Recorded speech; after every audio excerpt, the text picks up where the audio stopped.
welcome to another broadcast of The Soul of the Everyman on the ArtistFirst Radio Network.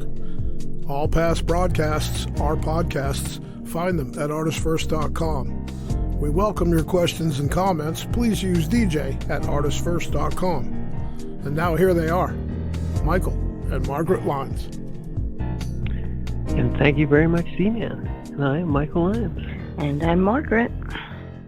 And did you miss us? And it's a special treat night. It's time to get stupid. Oh, I see. And it's another prison night. We're stuck in prison, people. How? It reminds me of the song. If I could sing, I'd sing it. No. Folsom Prison Blues. But how awesome is it that we do these prison series? Well, hopefully someone's getting something out of it. I'm getting something out of it. And my voice is reasonable tonight, so you guys are just in for a treat. We had the week off last week. We went gallivanting, and we are somewhat recovered. And now it's time to get stupid. So we are going to explore the prison of stupidity.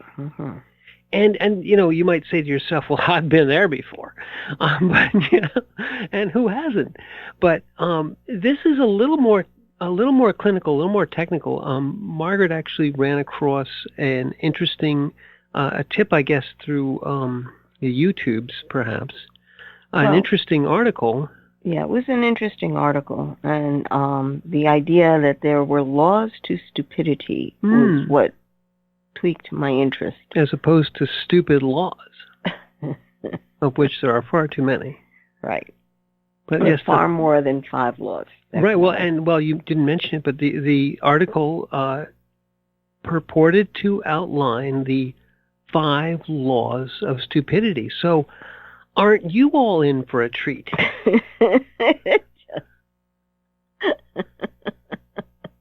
Right? Oh my. Right? Yes. Well, it was fascinating because the gentleman who had written this, Carlo Cipolla, is teacher over at Pavia and Berkeley. And in essence, he's the professor of economic history, but he's got some sociology and psychology rolled right into that. He's a trifecta. And he just basically had written this almost as a tongue-in-cheek. A tongue-in-cheek kind of piece, but people have taken it with both hands. And I believe it's speaking to... Hey, I know those people. It's speaking to us at a very basic level because we sit there and you go, well, why is that person doing that? And it was fascinating because he kind of divided people up into 4 categories where, in fact, he had made a graph in his book, and he called the 4 quadrants, there are the naive, the intelligent, the stupid, and the bandit. And the graph was based on the benefits to self, which is the X line, and Y is the benefits to others. And it's kind of fascinating when you look at it that way, just that most of us want to quantify the opposites. In other words, you think that the opposite of stupid is intelligent. But in this definition, it's not. And you think the naive, the opposite of that, would also be the wise. But in this case, he calls them the bandit. It's very, very interesting because the axes on which he places these is whether or not the benefits are to others or to self. Well, benefits and damages, and it is interesting. It's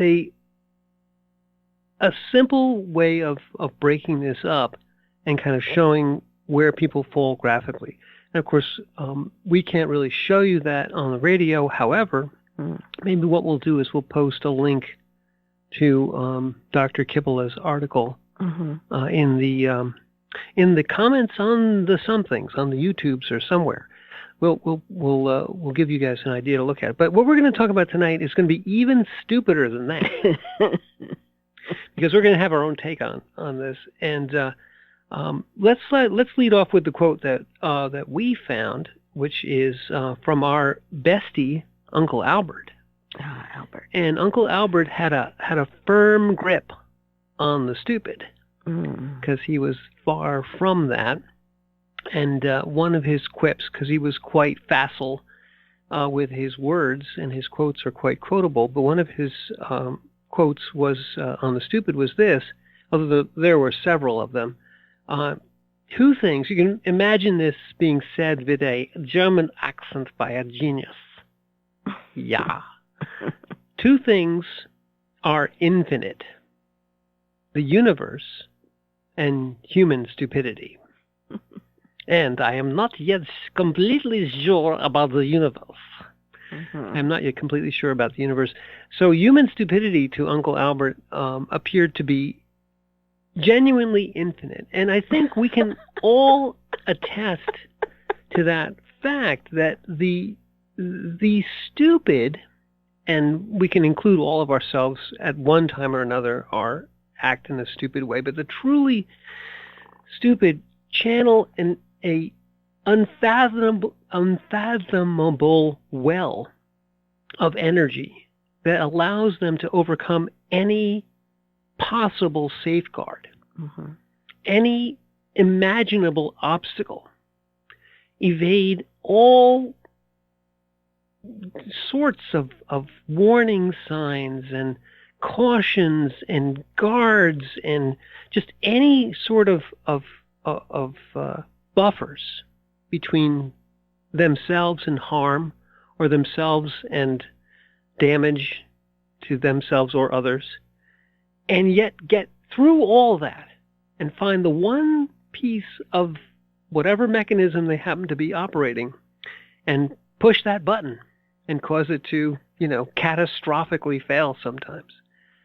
They also have an enviable ability to really turn any conversation into a morass, into an impossible,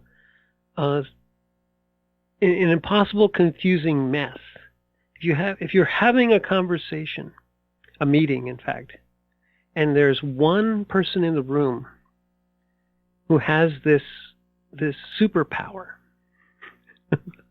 of asking or of the inability to comprehend what is being discussed and bringing the whole meeting down. And this is what happens in any meeting, is it's the lowest common denominator kind of phenomenon, so that the weakest link in your meeting, or the level of discourse that it will become, is always going to be the stupidest person in that meeting.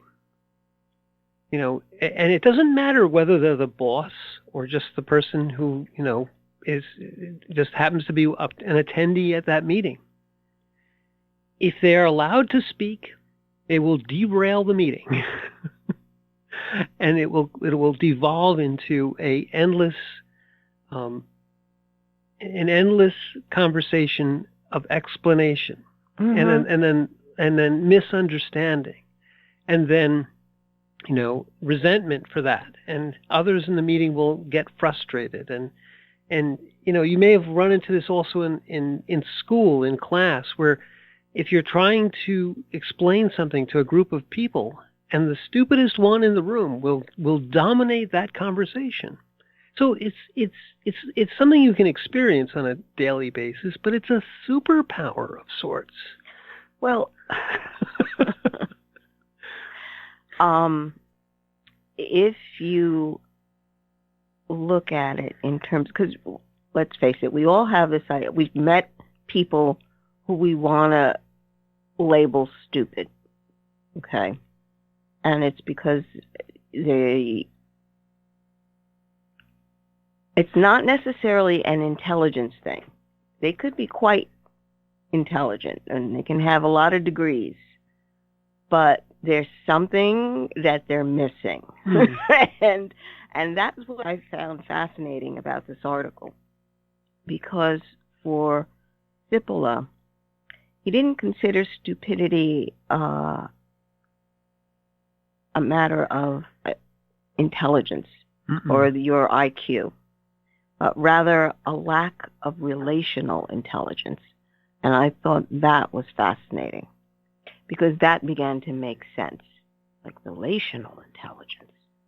So in other words, you're not understanding your relationship to the group. Exactly. Therefore, you don't know how to communicate with the group. In fact, the group doesn't seem to matter to you. So my question is, how much narcissism is involved in this? Because a narcissist doesn't really think outside of himself. It's all about him. But stupidity in general, let me go back a little bit. The narcissist will do things to benefit himself, usually in any kind of opinion of himself. But stupidity in general, it doesn't matter if the person speaking is actually benefiting himself. And that's why that graph that Cipolla had put up, benefits to oneself or benefits to others, began to really make sense. And damages to oneself and damages to others. Right. Stupidity, it doesn't seem to matter whether or not you're damaging yourself or damaging someone else. And I personally, that's like, really? Well, and as we want to put it into the context of a prison of stupidity, you just mentioned narcissists, and I would say that there's several, let's say, clinical psychotic definitions that all could fall under the umbrella of stupidity. There's also, I forget, it's like Occam's razor, but it's a different law. But it basically states, I'm going to paraphrase the law, that never assign don't assign motives to people in the sense that you say, well, they're doing it to get me, or they're doing it to be mean, or they're doing it to get something. He said that this particular aphorism says that stupidity is the very first thing you should consider when something happens. That they're literally not trying to offend. They're not trying to do anything malicious. They're just dumb. I think this might have been a paraphrase from Tolle in some regards. He said the very first motive you should assign to anything that happens, if you see somebody acting in such a way to offend, or in such a way to potentially, seemingly to want to do something to get you, the very first thing you should think about is that perhaps they're just dumb. Perhaps they just don't really understand what they're doing is offensive. They have no motivation really to offend you. It's exactly. Just what they're doing is, there is no relation for them. Right. It's exactly that. It's they aren't. It isn't about you, and they're not out to do something to you. They're just doing something which, in essence, is highly offensive or highly damaging, or anything, but completely without any other malicious intent other than stupidity. So the very first motive to consider when interacting with those who you feel are out to get you, or they're doing something to, this one's cutting me off to be aggressive and mean. No, they probably just didn't see you. They're probably just too thick. And that gives you a much better way of disassociating, because there's always, if you feel like you're being attacked, and you assign to that person's actions a mendacious or a malicious intent, and then you can feel anger or fear or some sort of reaction rising in you, and Catullus says, cut all that off and just think, well, maybe they're just dumb.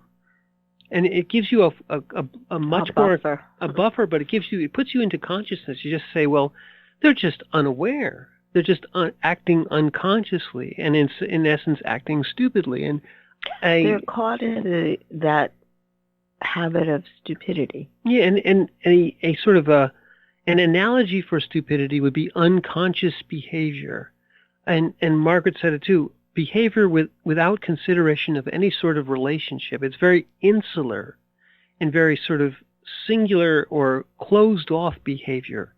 It doesn't take into account consequences.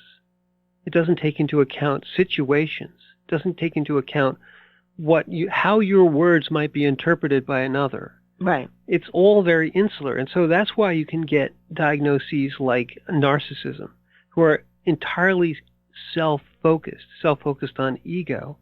And that would be, in Kippela's graph, moving more towards the bandit. Somebody who's doing this because they're getting a benefit out of it. They're getting their way. They're getting others to do what they want them to do. They're able to control others this way and influence others. And it's all, you could say, well, it's unconscious. But in this case, I think it's done with some level of intent, but the intent is also backed up by a tremendously stupid, in the sense of unrelatable or unrelationable to others. It's not a word. Well, that's dumb. That's stupid. But yes, but the narcissist just enjoys the level of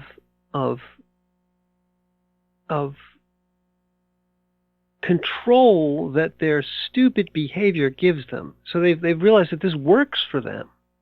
Right. In other words, they actually use stupidity as a tool to get what they want. And it's willful. Yes. Willfully ignorant, willfully stupid, and willfully, almost mendacious at that point. If this works for me, then that's what I'm going to use. Right. It's harder to relate to somebody, to open yourself, to say, well, what do you think they think about my behavior? And, perhaps I'm offending. And this takes a lot more brain power. What is the system that basically each person actually has, and they found that a lot of narcissists don't have, where they can relate? The parasympathetic nervous system? Yes. Yes. Yes. Well, that's also not just narcissists, but also sociopaths and psychopaths. Right. Yeah, those guys. Yeah, no. They can't relate to another person. In other words, their intelligence, not intelligence quotient, but the emotional intelligence. No. Relational intelligence. Relational intelligence. Their relational intelligence is almost non-existent. And you can say with psychopaths that and this has been shown, that there's some neurophysiological deficit. But with sociopaths, and narcissism is a sociopathic behavior, I believe it's a learned stupidity, in the sense that they get what they want. With a sociopath, a lot of people use these terms a little bit interchangeably, but a true psychopath is missing a neurophysiological component, which means that their parasympathetic nervous system, their ability to recognize emotion in others, is either missing or incredibly stunted. Sociopaths, on the other hand, have learned to subvert or to substitute their mores and morality for everyone else's. So it's all about me in a different way with a sociopath. In other words, they say to themselves, you might say, well, stealing is wrong. And they say, well, stealing is only wrong if you can't get away with it, if you're going to get caught, or if somebody knows about it. So a sociopath will act in such a way that there isn't a overarching morality. There's a situational morality which can be abrogated at any moment based on opportunity and whether or not they feel that they can get away with something. So a sociopath will have no qualms about stealing something if they think that no one will ever know. Mm-hmm. A more socially aware and more, a nicer, for lack of a better word, a nicer person will say, well, no, I wouldn't want somebody to steal my stuff, so I won't steal someone else's stuff. It is the old classic do unto others as you would have them do to you. You say, well, I would hate to lose this wallet, so I'm going to find somebody, I'm going to pick it up, I'm going to find out whose it is and return it. Well, a sociopath will just pick it up and stick it in their pocket and walk on. Right. But going back to it, basically we're talking about zero relational intelligence. Zero. Because there is no other at that point. It just happens to be this randomness that I'm doing, the I in interacting with the world, but there is no other. It's just what's happening around me. That's a very good way of putting it. So when you think in terms of that, whether or not a person has any relational intelligence, that's the question that comes up in my mind is this something that can be addressed through learning situations? In other words, can you be taught how to have relationships with another person at a young age? Was there something that happened at a young age, or is this just the way this person is made up?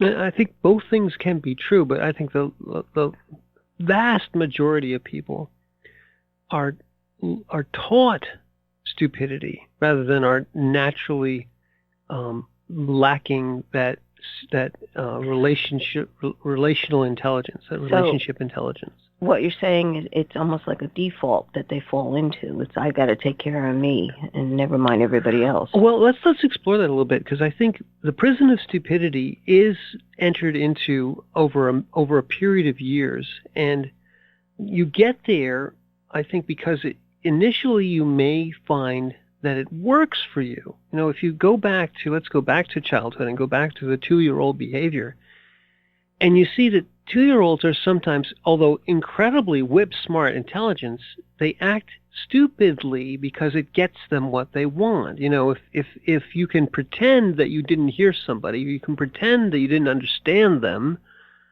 then you can go do what you want, because you can say, well, I didn't understand you, or I didn't hear you, or I don't, So it gives you this advantage. You play upon your naivete, which is what Kippola's what his graph talks about. Initially, you may actually not understand, but then you may come to realize that if I pretend to not understand, I get what I want. And so this is a negative reinforcing behavior, which you then find. Well, if doing things that are stupid gets me what I want, and I don't have, maybe I don't have good relational intelligence to start with, so I don't understand that, that's not a winning behavior at the end of the day, that, eventually being dumb is not something that's going to be desirable. But initially, if I see short-term goals and short-term gains, getting what I want, and it's easy, it's much easier to be stupid or to pretend to be stupid than it is to be intelligent. And so you end up training into this kind of stupid behavior. Exactly. It becomes a habit. And I think you can also be enabled, right? You can, yes, right? People can so it's just easier to let it so and so do it because it's so hard to get them to understand. They ask the question 20 times. Well, they've learned that behavior to. Yeah, and frankly, it's for the mom, let's say, or whoever's caretaking the children. It's faster and easier just to do it, to get it over with. Right, there's some laziness on the parents' side. Well, either that or lack of time. But then if you go forward with that, Margaret, where this stupidity, this positive reinforced stupidity becomes habitual, right? And now in every social gathering, your pretend stupidity, perhaps backed up by bulk or by anger or other things, is getting you what you want. And, you can end up with whole group endeavors ruined by one or two stupid individuals who, in essence, derail things because that's how they find that they get what they want. They deny reality. Well, again, true stupidity doesn't care whether or not they benefit. They can benefit, but you're thinking narcissistically. It'll benefit them. Right, or you may see the short-term benefit of I get what I think I want and not see the long-term damage. Over time, obviously, if you're terribly stupid, people will tend to avoid you. If you end up in a position like some psychopaths do of running a particular department or a corporation or something, you can say, well, yes, I'm a success, but yet everyone around me seems to always want to avoid me or they don't want to deal with me because you're incredibly stupid. Oh dear. It's not a Chauncey Gardner kind of thing, in case anyone gets that reference. Because in that sense, Chauncey Gardner, who is this incredibly naive, in essence, developmentally challenged person in the movie Being There, played by Peter Sellers, was a wonderful, wonderful movie. I would recommend it to anyone. But in that movie, he defaults through his inability to relate with anybody, sort of an autistic character, to becoming, in essence, the president of the United States of America, I think, or some ridiculously powerful position. And he's so incredibly dumb that he doesn't even know that he can't walk on water. So he just does. That's the end of the movie. So the incredibly stupid can be incredibly successful from one point of view, but only because others enable them or they don't want to deal with them, or it's easier just to let them have what they want. That's the enabling part of the prison of stupidity. You can be caught up in it on the enabling side, so that you're trapped, right, dealing with a very stupid person all the time. In fact, in the article by Cipolla, he has a quote by Matthias van Boxel. And Great name. I'm going to read that because it's relevant to what you just said. Intelligence and stupidity are not the opposite of one another, nor is stupidity the lack of intelligence, but intelligence is the product, more or less successful, of a continuous series of attempts to dominate or escape the stupidity that constitutes everything that is human. I think Einstein would agree. Mm-hmm. I was going to say we might want to take a little break, but go ahead, finish your point. No, that is this in essence is what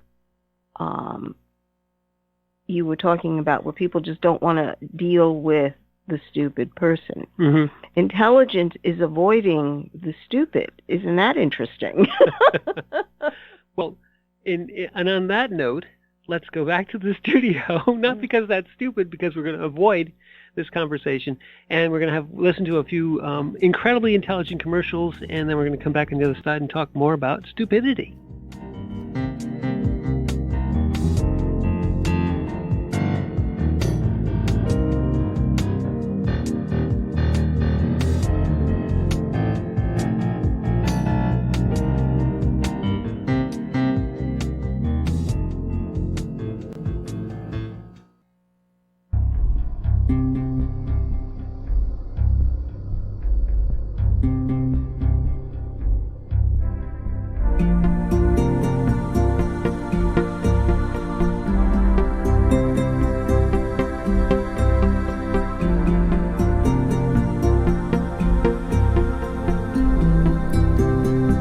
are listening to The Soul of the Everyman on the ArtistFirst Radio Network, which makes you officially not stupid.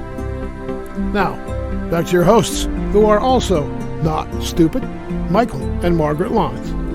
I'm not so sure, but thank you very much, Z-Man. And yes, welcome back to the second half of the Prison of Stupidity.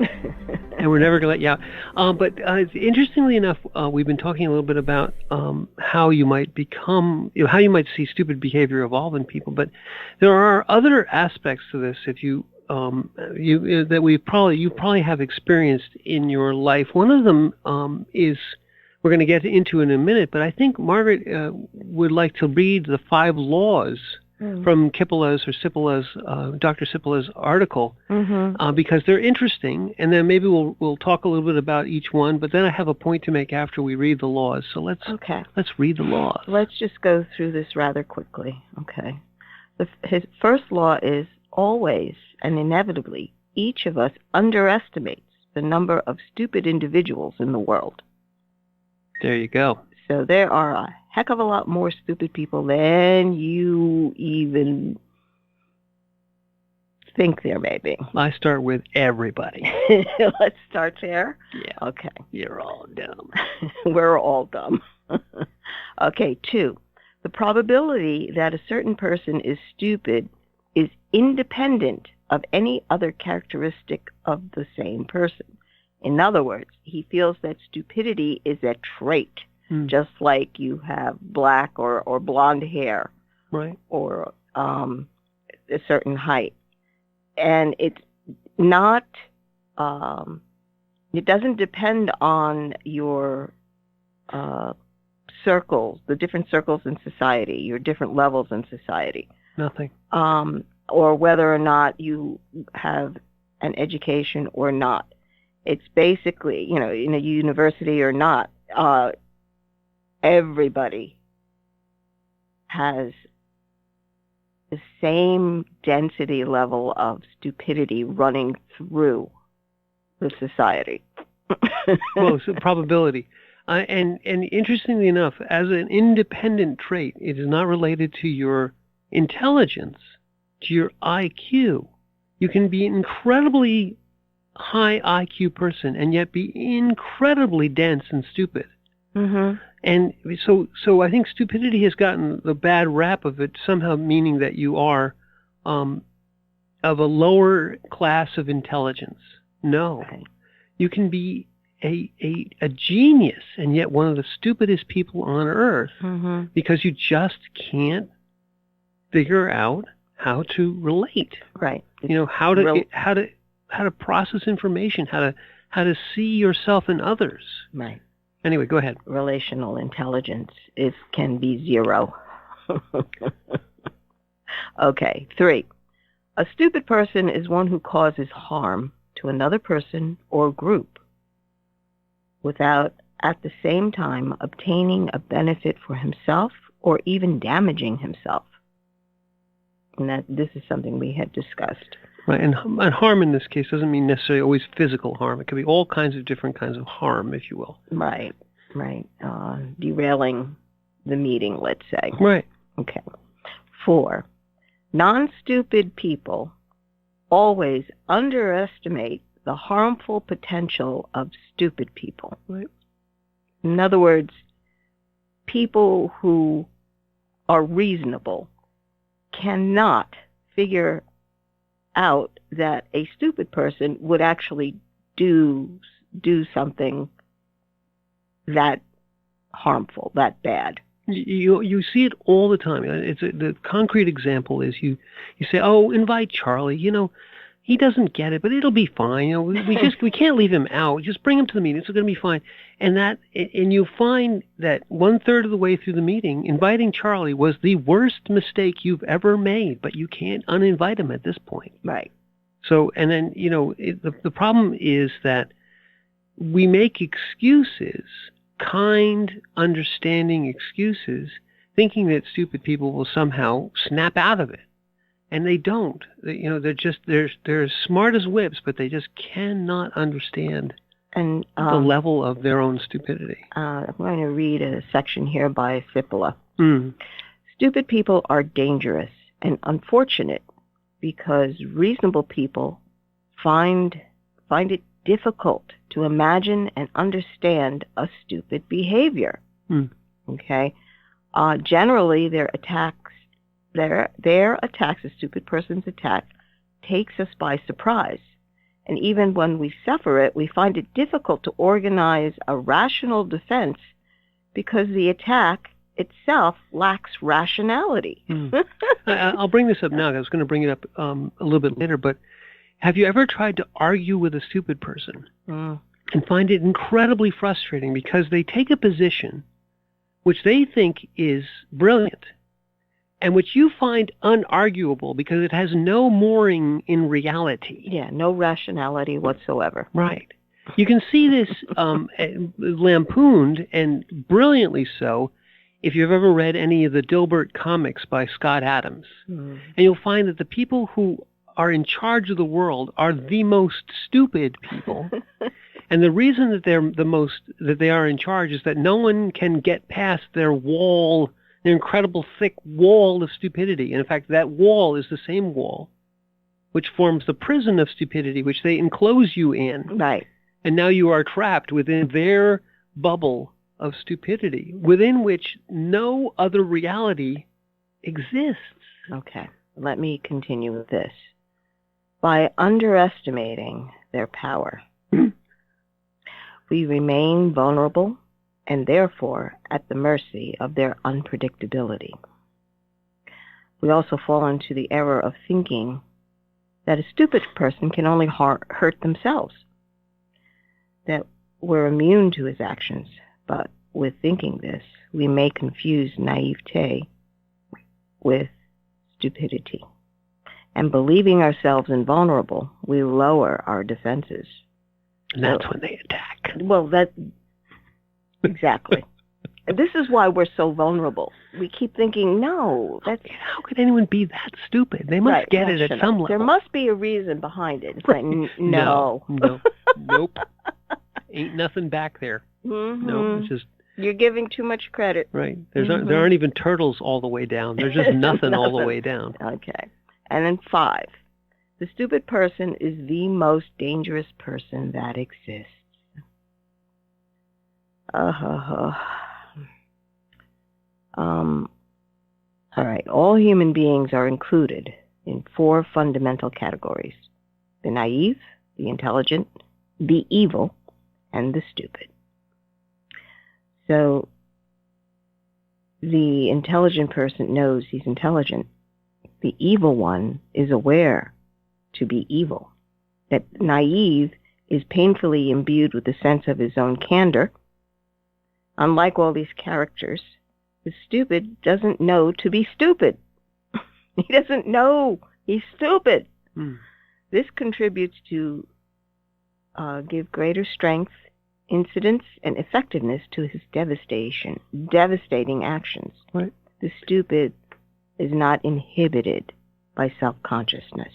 Exactly so. Isn't that amazing? Yes, and you can see it. It's lovely to see it quantified here, because you can see it when a stupid person enters into your sphere of influence and you interact with them. And somewhere along the line of that interaction, because you've come into this assuming that they are not stupid, you assume, wrongfully so, that they're just a reasonable person sort of like yourself and that you can have a reasonable discussion with them. And then you'll find them saying something which you know to be false. You know that no reasonable, intelligent person, they must be kidding. No reasonable, intelligent person could say that. And so you say to them, well, that's not right. And they say, yes, of course it is. Absolutely right. What's the matter with you? And you find yourself, suddenly the walls, goosh, goosh, goosh, goosh, goosh. The walls of the prison of stupidity start forming around you, and you realize that there's no way out. Well, you are trapped in this conversation with this stupid person. You have allowed yourself, you've given them the benefit of the doubt. Yes, that's the way in. And then the walls come down. So he goes on to talk about how how to protect yourself from is there a way? Is there a way to protect yourself from human stupidity? Because you'll find yourself in situations, Margaret, where you are at the mercy of stupid people, like Congress. To be oddly specific.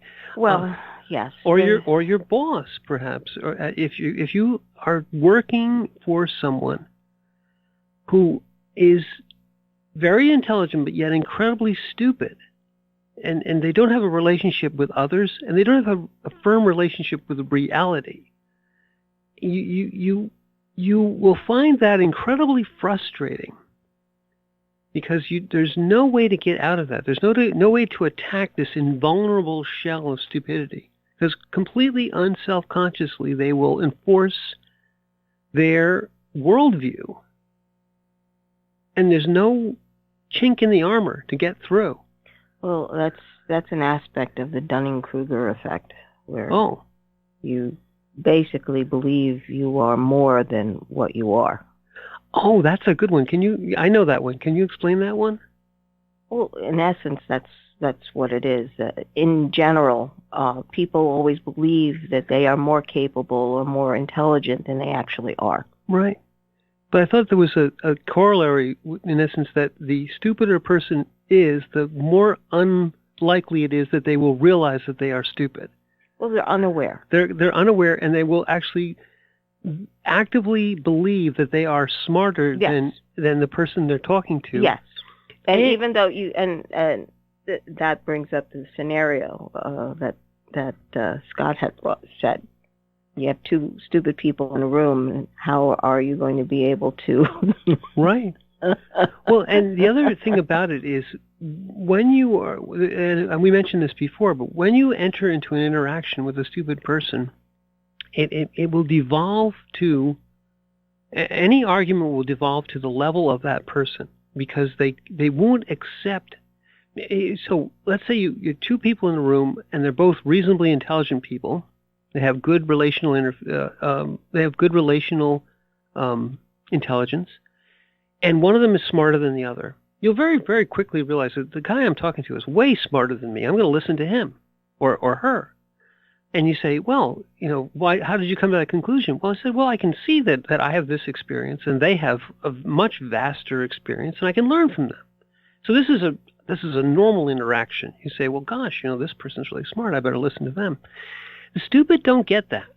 The stupid instantly go into a conversation, and when they are presented with the fact that this person potentially is smarter than they are, that just bounces right off the armor of stupidity. Mm-hmm. It's like it comes in flying in that here's this incredibly insightful factoid that I never heard of before. Ding, right off, and you just go on with your argument. But roses are yellow.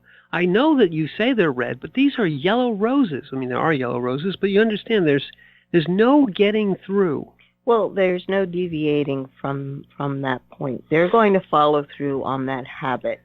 Right. Because that's what's worked for them all that time. All that time. It's again, this positive reinforcement of the negative behavior becomes an incredible thick shield against any new information. I think, Margaret, there's also an I know armor on top of the stupid. They really think they know. Yes. In fact, the Cipolla article goes on to a study conducted at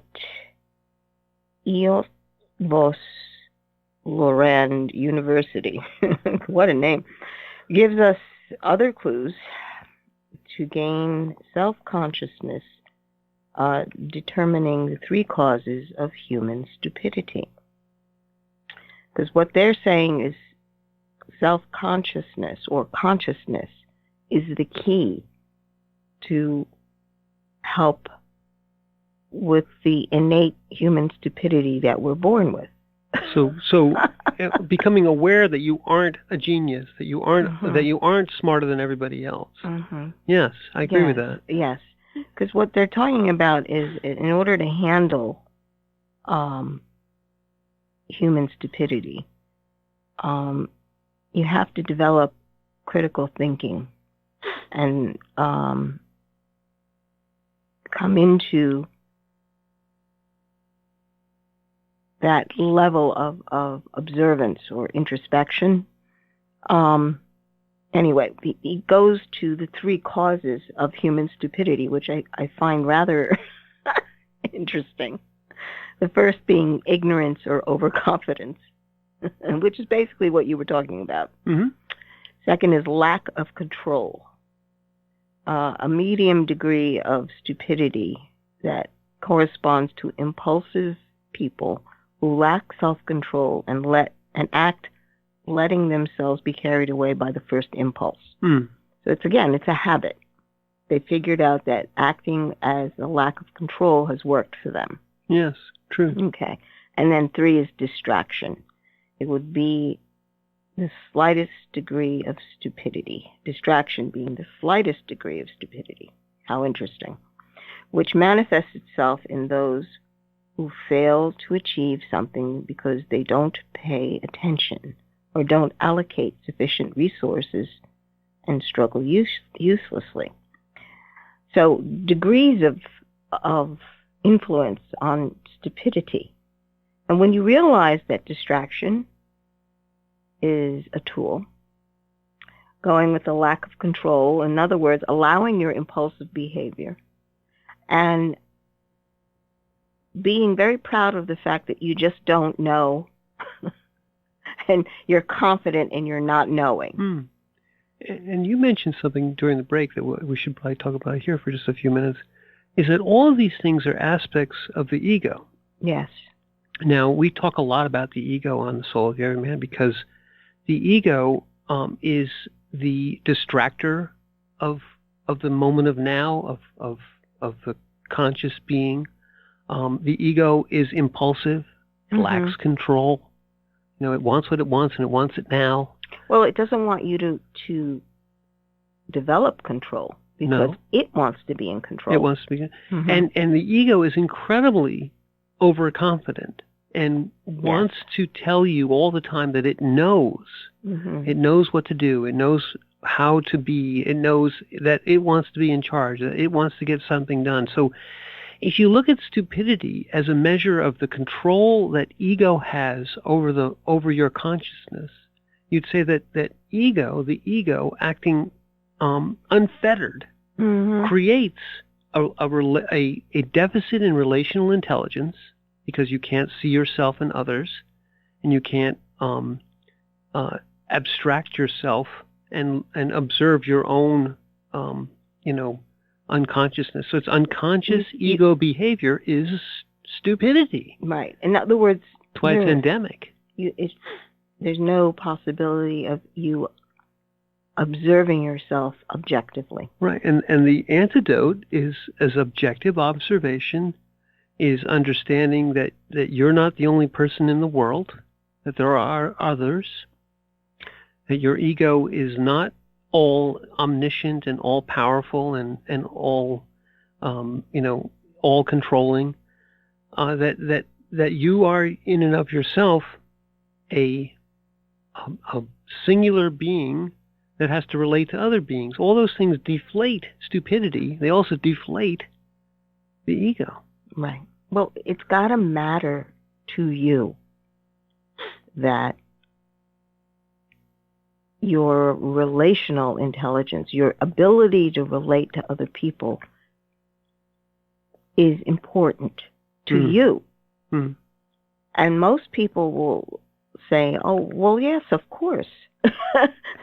But the truth is, it's only important to them if it rebounds back to them, as opposed to understanding, again, that graph, a benefit to yourself or a benefit to others. Yeah. I mean, you can see raging ego in narcissism. You see raging ego in another way in psychopathy or sociopathy. So many clinical diagnoses which erupt and get quantified are really aspects of out-of-control ego. Right. And stupidity. Right. And it's fascinating when you look at it. But I like to go back to that one statement that basically intelligence is the product of a continuous series of attempts to dominate or escape the stupidity that constitutes everything that is human. It's kind of a damning thing, isn't it? It's just, makes you proud to be alive. well, just as the idea, because most of us think that intelligence has to do with your IQ and your ability to but nope. The most intelligent of us knows how to handle the stupid. They know how to avoid the stupid.